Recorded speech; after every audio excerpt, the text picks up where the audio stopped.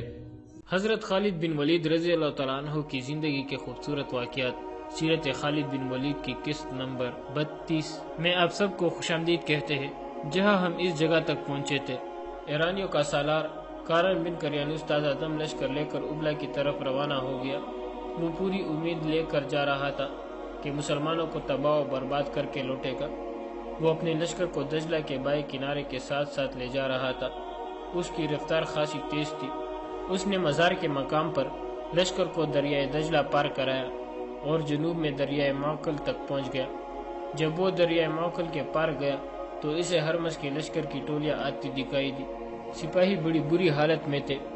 تم پر زرتش کی لعنت ہو، کارن نے پہلی ٹولی کو روک کر ان کی حالت دیکھ کر کہا، کیا تم مسلمانوں کے ڈر سے باغ آئے ہو؟ سپہ سالار ہرمز مارا گیا ہے، ٹولی میں سے ایک سپاہی نے کہا۔ دونوں پہلوؤں کے سالار قباز اور انوشجان بھی باغ آئے ہیں، وہ شاید پیچھے آ رہے ہیں۔ کارن بن کریانوس ہرمز کی موت کی خبر سن ہو کے رہ گیا۔ اس نے یہ پوچھنے کی بھی جرات نہیں کی کہ ہرمز کس طرح مارا گیا ہے۔ کارن کا سر جھک گیا۔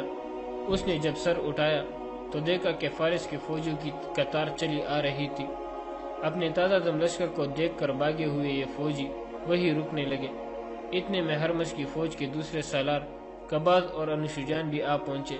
انہیں دور سے آتا دیکھ کر کارن نے اپنے گھوڑے کی لگام کو جھٹکا دیا، گھوڑا چل پڑا۔ کارن نے اپنے دونوں شکست خوردہ سالاروں کے سامنے جا کر گھوڑا روکا۔ میں سن چکا ہوں ہرمز مارا گیا ہے، کارن نے کہا، لیکن مجھے یقین نہیں آتا کہ تم دونوں باغ آئے ہو۔ کیا تم گوار اور اجڑ عربوں سے شکست کھا کر آئے ہو؟ میں اس کے سوا اور کچھ نہیں کہنا چاہتا کہ تم بزدل ہو اور تم اس رتبے اور عہدے کے قابل نہیں ہو۔ کیا تم نہیں چاہتے کہ مسلمانوں کو تباہ و برباد کر دیا جائے؟ کیوں نہیں چاہتے؟ قباز نے کہا، ہم کہیں چھپنے کے لیے پیچھے نہیں آئے، ہمیں ہرمز کی شیخیوں نے مروایا ہے۔ میں تسلیم کرتا ہوں کہ اسلامی فوج کے پاس بڑے ہی ناقابل اور جرأت والے سالار ہیں، لیکن وہ اتنے بھی قابل نہیں کہ ہماری فوج کو یوں بگاڑ دے۔ کارن انوشجان نے کہا، ہماری فوج کی قیادت میں یہی سب سے بڑی خرابی ہے جس کا مظاہرہ تم نے بھی کیا ہے۔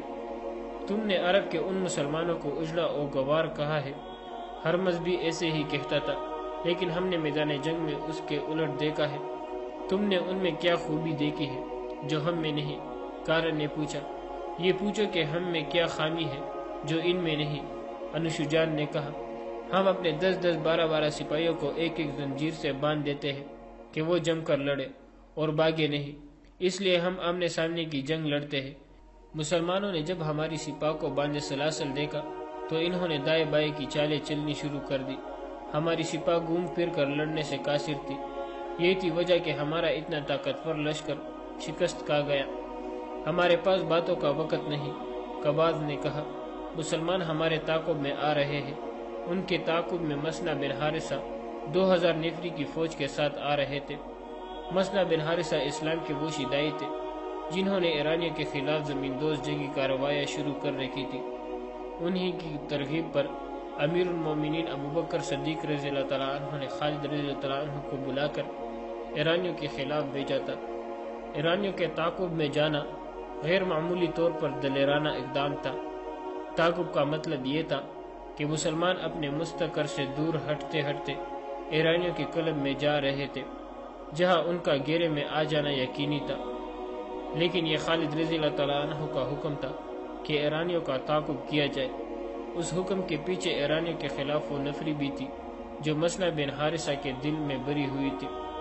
جنگ سلاسل ختم ہو گئی اور ایرانی باغ اٹھے تو خالد رضی اللہ تعالیٰ عنہ نے دیکھا کہ ان کا لشکر تک گیا ہے۔ انہوں نے مسنا بن حارثہ کو بلایا۔ ابن حارثہ، خالد رضی اللہ تعالیٰ عنہ نے کہا، اگر یہ بھاگتے ہوئے فارس زندہ چلے جائے تو کیا تم اپنی فتح کو یقینی سمجھو گے؟ خدا کی قسم، ولید کے بیٹے، مسنا بن حارثہ نے پرجوش لہجے میں کہا، مجھے صرف حکم کی ضرورت ہے، یہ میرا شکار ہے۔ تو جاؤ، خالد رضی اللہ تعالیٰ عنہ نے کہا، 2000 سوار اپنے ساتھ لو اور زیادہ سے زیادہ ایرانیوں کو پکڑ لاؤ، اور جو مقابلہ کرے اسے قتل کر دو۔ میں جانتا ہوں کہ میرے جان باز تک گئے ہیں، لیکن میں شہنشاہ فارس کو یقین دلانا چاہتا ہوں کہ ہم زمین کے دوسرے سرے تک ان کا تعاقب کریں گے۔ مسنا بن حارثہ نے 2000 سوار لیے اور بھاگتے ہوئے ایرانیوں کے پیچھے چلے گئے۔ ایرانیوں نے دور سے دیکھ لیا کہ ان کا تعاقب ہو رہا ہے تو وہ بکر گئے۔ انہوں نے بوجھ ہلکا کرنے کے لیے کرز اور ہتھیار پھینک دیے تھے۔ مسنا کے لیے تعاقب کا اور ایرانیوں کا پکڑنے کا کام دشوار ہو گیا تھا، کیونکہ ایرانی ٹولی ٹولی ہو کر بکھرے، پھر وہ اکیلے اکیلے ہو کر بھاگنے لگے۔ اس کے مطابق مسنا کے سوار بھی بکھر گئے۔ مسنا بن حارثہ کو آگے جا کر اپنے سواروں کو اکٹھا کرنا پڑا، کیونکہ آگے ایک قلعہ آ گیا تھا۔ یہ قلعہ حسن المراتا کے نام سے مشہور تھا۔ یہ ایک عورت کا قلعہ تھا، اس لیے اس کا نام حسن المراتا مشہور ہو گیا تھا، یعنی عورت کا قلعہ۔ مسنا نے اس علاقے کا محاصرہ کر لیا، کیونکہ خیال یہ تھا کہ ایرانی اس قلعے میں چلے جائیں گے۔ قلعے سے مزاحمت کے آثار نظر آ رہے تھے۔ 2 دن محاصرے میں گزر گئے تو مسنا کو احساس ہوا کہ وہ جس کام کے لیے آئے تھے وہ تو رہ گیا ہے۔ مسنا کا ایک بھائی معنا ان کے ساتھ تھا۔ معنا مسنا بن حارثہ نے اسے کہا، کیا تم نہیں دیکھ رہے کہ میں ایرانیوں کے تعاقب میں آیا تھا اور مجھے اس قلعے نے روک لیا ہے؟ مسنا بھائی معنا نے کہا، میں سب کچھ دیکھ رہا ہوں، اور میں یہ بھی دیکھ رہا ہوں کہ تمہیں مجھ پر بھروسہ نہیں۔ اگر ایسا ہوتا تو تم مجھے کہتے کہ اس قلعے کو تم محاصرے میں رکھو اور میں ایرانیوں کے پیچھے جاتا ہوں۔ ہاں معنا، مسنا نے کہا، مجھے تم پر بھروسہ نہیں۔ یہ قلعہ ایک جوان عورت کا ہے اور تم جوان آدمی ہو۔ خدا کی قسم، میں نے قلعے سر کرنے والوں کو ایک عورت کی تیکھی نظروں اور اداؤں سے سر ہوتے دیکھا ہے۔ میرے باپ کے بیٹے، معنا نے کہا، مجھ پر بھروسہ کر اور آگے نکل جا، مجھے تھوڑے سے سوار دے جا، پھر دیکھ کون سر ہوتا ہے، قلعہ یا میں۔ اگر تو یہی بندہ رہا تو بھاگتے ہوئے فارسی بہت دور نکل جائیں گے۔ اگر میرا دماغ ٹھیک کام کرتا ہے تو میں کچھ اور سوچ کر ادھر آیا ہوں۔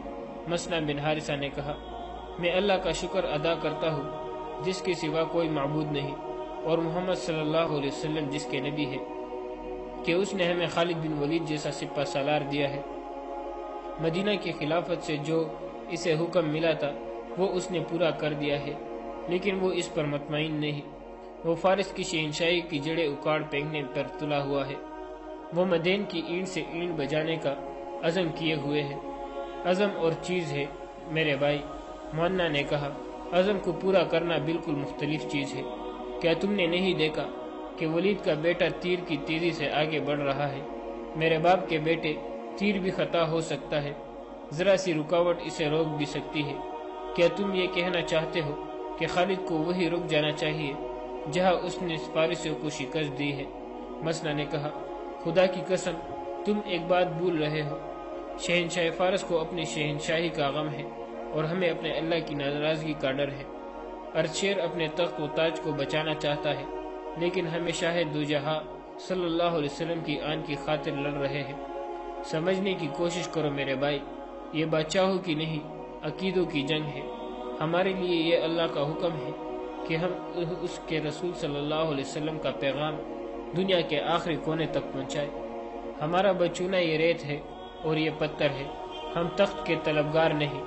میں سمجھ گیا ہوں، معنا نے کہا۔ نہیں، مسنا نے کہا، تم ابھی پوری بات نہیں سمجھے۔ تم بھول رہے ہو کہ ہمیں ان مسلمانوں کے خون کے ایک ایک قطرے کا انتقام لینا ہے جو فارسیوں کے زیر نگین تھے اور جن پر فارسیوں نے ظلم و تشدد کیا تھا۔ خالد فارسیوں کا یہ گناہ کبھی نہیں بخشے گا۔ وہ مظلوم مسلمان مدینہ کی طرف دیکھ رہے تھے۔ میں تمہیں کہہ رہا تھا کہ میں فارسیوں کے تعاقب میں نہیں آیا، میں فارسیوں کے اس لشکر کی تلاش میں آیا ہوں جو ہرمز کی شکست خوردہ فوج کی مدد کے لیے آ رہا ہوگا۔ مجھے پوری امید ہے کہ ان کی کمک آ رہی ہوگی، میں اسے راستے میں روکوں گا۔ پھر اتنی باتیں نہ کرو مسنا، معنا نے کہا، مجھے کچھ سوار دے دو اور تم آگے نکل جاؤ۔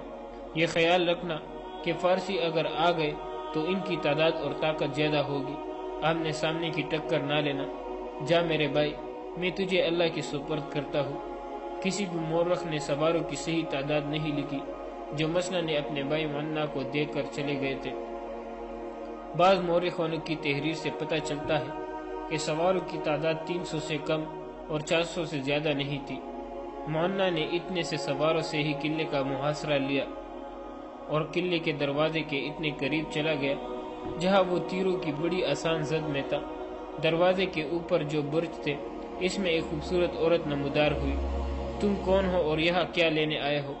عورت نے بلند آواز میں مونا سے پوچھا۔ ہم مسلمان ہیں، مونا نے اس سے زیادہ بلند آواز میں جواب دیا۔ ہم میدان جنگ سے بھاگے ہوئے فارسیوں کے تعاقب میں آئے ہیں۔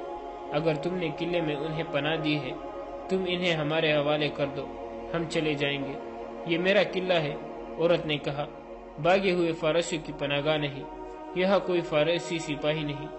خاتون، مونا نے کہا، ہم پر تیرا احترام لازم ہے، ہم مسلمان ہیں، عورت پر ہاتھ اٹھانا ہم پر حرام ہے، خواہ وہ قلعہ دار ہی ہو۔ اگر تم فارس کی جنگی طاقت کو ڈر سے اس کے سپاہی ہمارے حوالے نہیں کرنا چاہتی تو سوچ لو کہ ہم وہ ہیں جنہوں نے فارس کی اس ہیبتناک جنگی طاقت کو شکست دی ہے۔ ایسا نہ ہو کہ تم پر ہمارے ہاتھوں زیادتی ہو جائے۔ ہم اسلام کے اس لشکر کا ہر اول ہے جو پیچھے آ رہا ہے۔ میں نے مسلمانوں کا کیا بگاڑا ہے؟ عورت نے کہا، میرا قلعہ تمہارے لشکر کے راستے کی رکاوٹ نہیں بن سکتا، تمہارا قلعہ محفوظ رہے گا۔ منا نے کہا، شرط یہ ہے کہ قلعے کا دروازہ کھول دو، ہم اندر آ کر دیکھیں گے۔ تمہارے کسی آدمی اور کسی چیز کو میرے سوار ہاتھ نہیں لگائیں گے، ہم اپنی تسلی کر کے چلے جائیں گے۔ اگر یہ شرط پوری نہیں کرو گی تو تمہاری اور تمہاری فوج کی لاشیں اس قلعے کے ملبے کے نیچے گل سڑ جائے گی۔ قلعہ کا دروازہ کھول دو، عورت کی تہمکانی آواز سنائی دی۔ اس آواز کے ساتھ ہی قلعے کا دروازہ کھل گیا۔ منا نے اپنے سواروں کو اشارہ کیا۔ 300-400 گھڑ سوار سر پر دوڑاتے آئے۔ منا نے انہیں صرف اتنا کہا کہ قلعے کی صرف تلاشی ہوگی، کسی چیز اور کسی انسان کو ہاتھ تک نہیں لگایا جائے گا۔ منا کا گھوڑا قلعے میں داخل ہو گیا، اس کے ساتھ تمام سوار پیچھے پیچھے قلعے میں آ گئے۔ منا نے ایک جگہ رک کر قلعے کی دیوار پر نظر دوڑائی، ہر طرف تیر انداز کھڑے تھے، نیچے سے اسے کہیں بھی کوئی سپاہی نظر نہ آیا۔ منا کے سوار قلعے میں پھیل گئے تھے۔ تم نے ٹھیک کہا تھا، عورت نے منا سے کہا، میں فارسیوں سے ڈرتی ہوں، اس قلعے میں کوئی بھی طاقتور لشکر آئے گا تو میں اس کے رحم و کرم پر ہوگی۔ مسلمانوں کو میں پہلی بار دیکھ رہی ہوں اور تم انہیں ساری عمر یاد رکھو گی۔ مونا نے کہا، خدا کی قسم تم باقی عمر ان کے انتظار میں گزار دو گی۔ مسلمانوں کے لیے حکم ہے کہ قلعوں کو نہیں دلوں کو سر کرو، لیکن قلعے والوں کے دل قلعے کی دیواروں جیسے سخت ہو جائے تو پھر ہمارے لیے کچھ اور حکم ہے۔ ہم جب اس حکم کی تعمیل کرتے ہیں تو فارس کی طاقت بھی ہماری آگے نہیں ٹھہر سکتی۔ کیا تم نے انہیں بھاگتے دیکھا نہیں؟ کیا وہ ادھر سے نہیں گزرے تھے؟ قلعے دار عورت نے جواب دیا، ذرا سی دیر کے لیے یہاں رکے بھی تھے۔ انہوں نے بتایا تھا کہ وہ مسلمانوں سے بھاگ کر آ رہے ہیں۔ وہ 10-12 آدمی تھے۔ میں حیران تھی کہ اتنے ہٹے کٹے سپاہی خوف سے مرے جا رہے تھے۔ میں اس پر بھی حیران تھی کہ وہ کون ہیں جنہوں نے فارس کے اس لشکر کو اس قدر دہشت زدہ کر کے بھگایا ہے۔ تم نے جب کہا کہ تم ہو وہ لوگ جنہوں نے فارسیوں کو شکست دی ہے تو میری ہمت جواب دے گئی۔ میں نے قلعے کا دروازہ خوف کے عالم میں کھولا تھا۔ میں تم سے اور تمہارے سواروں سے اچھے سلوک کی توقع رکھ ہی نہیں سکتی تھی۔ مجھے ابھی تک یقین نہیں آیا کہ تم اپنے متعلق جو کہہ رہے ہو وہ سچ کہہ رہے ہو۔ یہ خاتون منا کو اس عمارت میں لے گئی جہاں وہ رہتی تھی۔ وہ تو شیش محل تھا۔ اس کے اشارے پر 2 غلاموں نے شراب اور بنا ہوا گوشت منا کے سامنے لا رکھا۔ منا نے ان چیزوں کو پرے کر دیا۔ ہم شراب نہیں پیتے، منا نے کہا، اور میں یہ کھانا اس لیے نہیں کھاؤں گا کہ تم نے مجھے ایک طاقتور فوج کا آدمی سمجھ کر خوف سے مجھے کھانا پیش کیا ہے۔ میں اسے بھی حرام سمجھتا ہوں۔ کیا تم مجھے بھی حرام سمجھتے ہو؟ اس خوبصورت اور جوان عورت نے ایسی مسکراہٹ سے کہا جس میں دعوت کا تاثر تھا۔ ہاں، مونا نے جواب دیا، مفتوحہ عورت کو ہم شراب کی طرح حرام سمجھتے ہیں۔ وہ اس وقت تک ہم پر حرام رہتی ہے جب تک کہ وہ اپنی مرضی سے ہمارے عقد میں نہ آ جائے۔ مونا کو اطلاع دی گئی کہ اس کے سوار قلعے کی تلاشی لے کر آ گئے ہیں۔ مونا تیزی سے اٹھا اور اس تیزی سے باہر نکل گیا۔ سواروں کے کمانڈروں نے مونا کو تفصیل سے بتایا کہ انہوں نے تلاشی کس طرح لی ہے اور کیا کچھ دیکھا ہے۔ کہیں بھی انہیں کوئی ایرانی سپاہی نظر نہیں آیا تھا۔ اس عورت کا اپنا قبیلہ تھا جس کے آدمی تیروں تلواروں اور برچوں وغیرہ سے مسلح تھے۔ ان میں معنا کے سواروں کے خلاف لڑنے کی ہمت نہیں تھی۔ قلعے کے مالکن نے انہیں لڑنے کی اجازت بھی نہیں دی تھی۔ اس قلعے کو اپنی اطاعت میں لینا ضروری تھا، کیونکہ یہ کسی بھی موقع پر ایرانیوں کے کام آ سکتا تھا۔ مونا نے ادھر ادھر دیکھا، وہ عورت اسے نظر نہ آئی۔ مونا اندر چلا گیا۔ کچھ ملا میرے قلعے سے؟ عورت نے پوچھا۔ نہیں، مونا نے جواب دیا۔ میرے لیے شک رفع کرنا ضروری تھا، اور اب یہ پوچھنا ضروری سمجھتا ہوں کہ میرے کسی سوار نے تمہارے کسی آدمی یا عورت کو، یا میں نے تمہیں کوئی تکلیف تو نہیں دی ہے؟ نہیں، عورت نے کہا، اور ذرا سوچ کر بولی، لیکن تم چلے جاؤ گے تو مجھے بہت تکلیف ہوگی۔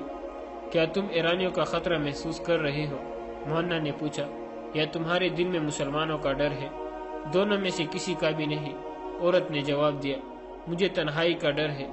تم چلے جاؤ گے تو مجھے تنہائی کا احساس ہوگا، جو تمہارے آنے سے پہلے نہیں تھا۔ مونا نے اسے سوالیہ نگاہوں سے دیکھا۔ تم اپنے فرض میں اتنے الجھے ہوئے ہو کہ تمہیں یہ احساس بھی نہیں کہ تم ایک جوان آدمی ہو۔ عورت نے کہا، فاتحہ سب سے پہلے مجھ جیسی عورت کو اپنا کھلونا بناتے ہیں۔ میں نے تم جیسا آدمی کبھی نہیں دیکھا، اب دیکھا ہے تو دل چاہتا ہے کہ دیکھتی ہی رہوں۔ کیا میں تمہیں اچھی نہیں لگی؟ مونا نے اسے غور سے دیکھا، سر سے پاؤں تک، پیر پاؤں سے سر تک دیکھا۔ اسے ایک آواز سنائی دی، خدا کی قسم، میں نے قلعے سر کرنے والوں کو ایک عورت کی تیکھی نظروں اور اداؤں سے سر ہوتا دیکھا ہے۔ کیا تم ہوش میں نہیں ہو؟ عورت نے پوچھا۔ میں شاید ضرورت سے زیادہ ہوش میں ہوں، مونا نے کہا۔ تم مجھے اچھی لگی ہو یا نہیں، یہ بات کی بات ہے۔ اس وقت مجھے تمہارا قلعہ اچھا لگ رہا ہے۔ کیا میرا یہ تحفہ قبول کرو گے؟ عورت نے کہا، طاقت سے قلعہ سر کرنے کے بجائے مجھ سے یہ قلعہ محبت کے تحفے کے طور پر لے لو کہے، اور تم جوان آدمی ہو۔ خدا کی قسم، میں نے قلعے سر کرنے والوں کو ایک عورت کی تیکھی نظروں اور اداؤں سے سر ہوتے دیکھا ہے۔ میرے باپ کے بیٹے، مونا نے کہا، مجھ پر بھروسہ کر اور آگے نکل جا، مجھے تھوڑے سے سوار دے جا، پھر دیکھ کون سر ہوتا ہے، قلعہ یا میں۔ اگر تو یہی بندہ رہا تو بھاگتے ہوئے فارسی بہت دور نکل جائیں گے۔ اگر میرا دماغ ٹھیک کام کرتا ہے تو میں کچھ اور سوچ کر ادھر آیا ہوں۔ مسنا بن حارثہ نے کہا، میں اللہ کا شکر ادا کرتا ہوں جس کے سوا کوئی معبود نہیں، اور محمد صلی اللہ علیہ وسلم جس کے نبی ہے، کہ اس نے ہمیں خالد بن ولید جیسا سپہ سالار دیا ہے۔ مدینہ کی خلافت سے جو اسے حکم ملا تھا وہ اس نے پورا کر دیا ہے، لیکن وہ اس پر مطمئن نہیں۔ وہ فارس کی شہنشاہی کی جڑیں اکاڑ پھینکنے پر تلا ہوا ہے۔ وہ مدین کی اینٹ سے اینٹ بجانے کا عزم کیے ہوئے ہے۔ عزم اور چیز ہے میرے بھائی، مونا نے کہا، عزم کو پورا کرنا بالکل مختلف چیز ہے۔ کیا تم نے نہیں دیکھا کہ ولید کا بیٹا تیر کی تیزی سے آگے بڑھ رہا ہے؟ میرے باپ کے بیٹے، تیر بھی خطا ہو سکتا ہے، ذرا سی رکاوٹ اسے روک بھی سکتی ہے۔ کیا تم یہ کہنا چاہتے ہو کہ خالد کو وہی رک جانا چاہیے جہاں اس نے فارسیوں کو شکست دی ہے؟ مسنا نے کہا، خدا کی قسم، تم ایک بات بھول رہے ہو۔ شہنشاہ فارس کو اپنی شہنشاہی کا غم ہے، اور ہمیں اپنے اللہ کی ناراضگی کا ڈر ہے۔ ارشیر اپنے تخت و تاج کو بچانا چاہتا ہے، لیکن ہمیں شاہ دو جہاں صلی اللہ علیہ وسلم کی آن کی خاطر لڑ رہے ہیں۔ سمجھنے کی کوشش کرو میرے بھائی، یہ بادشاہوں کی نہیں، عقیدوں کی جنگ ہے۔ ہمارے لیے یہ اللہ کا حکم ہے کہ ہم اس کے رسول صلی اللہ علیہ وسلم کا پیغام دنیا کے آخری کونے تک پہنچائے۔ ہمارا بچونا یہ ریت ہے اور یہ پتھر ہے، ہم تخت کے طلبگار نہیں۔ میں سمجھ گیا ہوں، مونا نے کہا۔ نہیں، مسنا نے کہا، تم ابھی پوری بات نہیں سمجھے۔ تم بھول رہے ہو کہ ہمیں ان مسلمانوں کے خون کے ایک ایک قطرے کا انتقام لینا ہے جو فارسیوں کے زیر نگین تھے اور جن پر فارسیوں نے ظلم و تشدد کیا تھا۔ خالد فارسیوں کا یہ گناہ کبھی نہیں بخشے گا۔ وہ مظلوم مسلمان مدینہ کی طرف دیکھ رہے تھے۔ میں تمہیں کہہ رہا تھا کہ میں فارسیوں کے تعاقب میں نہیں آیا، میں فارسیوں کے اس لشکر کی تلاش میں آیا ہوں جو ہرمز کی شکست خوردہ فوج کی مدد کے لیے آ رہا ہوگا۔ مجھے پوری امید ہے کہ ان کی کمک آ رہی ہوگی۔ میں اسے راستے میں روکوں گا۔ پھر اتنی باتیں نہ کرو مسنا، مونا نے کہا، مجھے کچھ سوار دے دو اور تم آگے نکل جاؤ۔ یہ خیال رکھنا کہ فارسی اگر آ گئے تو ان کی تعداد اور طاقت زیادہ ہوگی، آمنے سامنے کی ٹکر نہ لینا۔ جا میرے بھائی، میں تجھے اللہ کے سپرد کرتا ہوں۔ کسی بھی مورخ نے سواروں کی صحیح تعداد نہیں لکھی جو مسنا نے اپنے بھائی منا کو دیکھ کر چلے گئے تھے۔ بعض مورخوں کی تحریر سے پتہ چلتا ہے کہ سواروں کی تعداد 300 سے کم اور 400 سے زیادہ نہیں تھی۔ منا نے اتنے سے سواروں سے ہی قلعے کا محاصرہ لیا اور قلعے کے دروازے کے اتنے قریب چلا گیا جہاں وہ تیروں کی بڑی آسان زد میں تھا۔ دروازے کے اوپر جو برج تھے اس میں ایک خوبصورت عورت نمودار ہوئی۔ تم کون ہو اور یہاں کیا لینے آئے ہو؟ عورت نے بلند آواز میں منا سے پوچھا۔ ہم مسلمان ہیں، منا نے اس سے زیادہ بلند آواز میں جواب دیا۔ ہم میدان جنگ سے بھاگے ہوئے فارسیوں کے تعاقب میں آئے ہیں۔ اگر تم نے قلعے میں انہیں پناہ دی ہے تم انہیں ہمارے حوالے کر دو، ہم چلے جائیں گے۔ یہ میرا قلعہ ہے، عورت نے کہا، بھاگے ہوئے فارسیوں کی پناہ گاہ نہیں، یہاں کوئی فارسی سپاہی نہیں۔ خاتون، منا نے کہا، ہم پر تیرا احترام لازم ہے، ہم مسلمان ہیں، عورت پر ہاتھ اٹھانا ہم پر حرام ہے، خواہ وہ قلعہ دار ہی ہو۔ اگر تم فارس کی جنگی طاقت کو ڈر سے اس کے سپاہی ہمارے حوالے نہیں کرنا چاہتی تو سوچ لو کہ ہم وہ ہیں جنہوں نے فارس کی اس ہیبتناک جنگی طاقت کو شکست دی ہے۔ ایسا نہ ہو کہ تم پر ہمارے ہاتھوں زیادتی ہو جائے۔ ہم اسلام کے اس لشکر کا ہر اول ہے جو پیچھے آ رہا ہے۔ میں نے مسلمانوں کا کیا بگاڑا ہے؟ عورت نے کہا، میرا قلعہ تمہارے لشکر کے راستے کی رکاوٹ نہیں بن سکتا، تمہارا قلعہ محفوظ رہے گا۔ منا نے کہا، شرط یہ ہے کہ قلعے کا دروازہ کھول دو، ہم اندر آ کر دیکھیں گے۔ تمہارے کسی آدمی اور کسی چیز کو میرے سوار ہاتھ نہیں لگائیں گے، ہم اپنی تسلی کر کے چلے جائیں گے۔ اگر یہ شرط پوری نہیں کرو گی تو تمہاری اور تمہاری فوج کی لاشیں اس قلعے کے ملبے کے نیچے گل سڑ جائے گی۔ قلعہ کا دروازہ کھول دو، عورت کی تہمکانی آواز سنائی دی۔ اس آواز کے ساتھ ہی قلعے کا دروازہ کھل گیا۔ منا نے اپنے سواروں کو اشارہ کیا۔ 300-400 گھڑ سوار سر پر دوڑاتے آئے۔ منا نے انہیں صرف اتنا کہا کہ قلعے کی صرف تلاشی ہوگی، کسی چیز اور کسی انسان کو ہاتھ تک نہیں لگایا جائے گا۔ منا کا گھوڑا قلعے میں داخل ہو گیا، اس کے ساتھ تمام سوار پیچھے پیچھے قلعے میں آ گئے۔ منا نے ایک جگہ رک کر قلعے کی دیوار پر نظر دوڑائی، ہر طرف تیر انداز کھڑے تھے، نیچے سے اسے کہیں بھی کوئی سپاہی نظر نہ آیا۔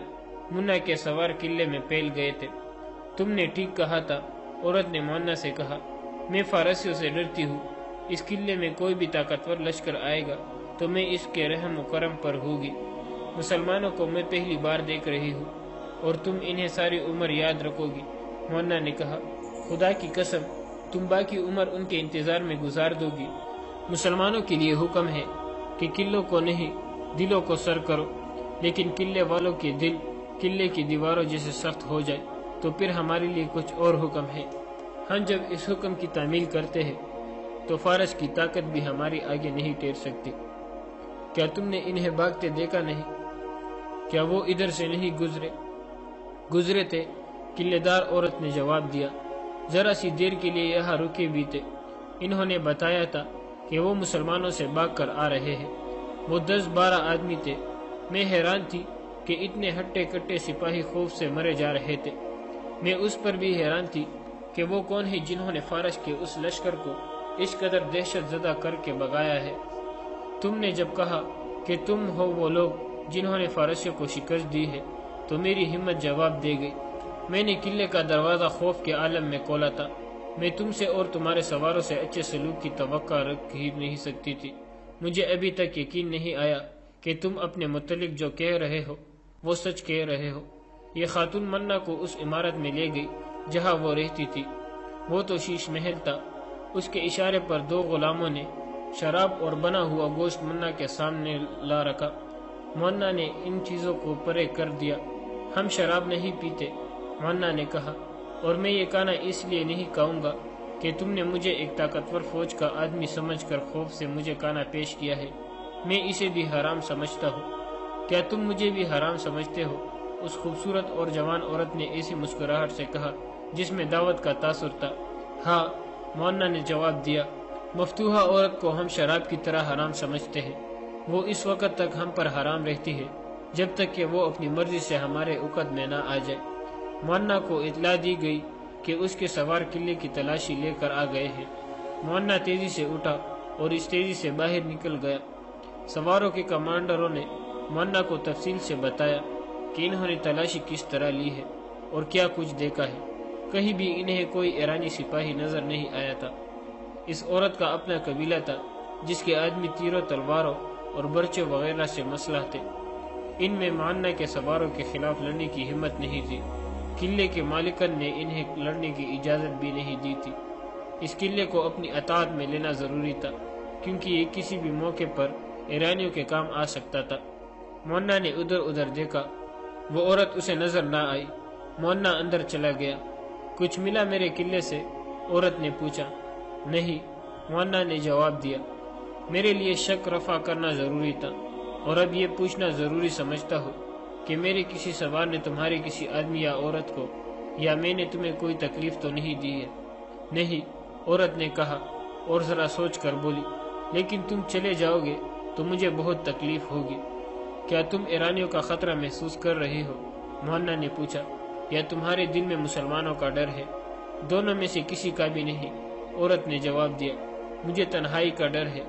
تم چلے جاؤ گے تو مجھے تنہائی کا احساس ہوگا جو تمہارے آنے سے پہلے نہیں تھا۔ مونا نے اسے سوالیہ نگاہوں سے دیکھا۔ تم اپنے فرض میں اتنے الجھے ہوئے ہو کہ تمہیں یہ احساس بھی نہیں کہ تم ایک جوان آدمی ہو، عورت نے کہا۔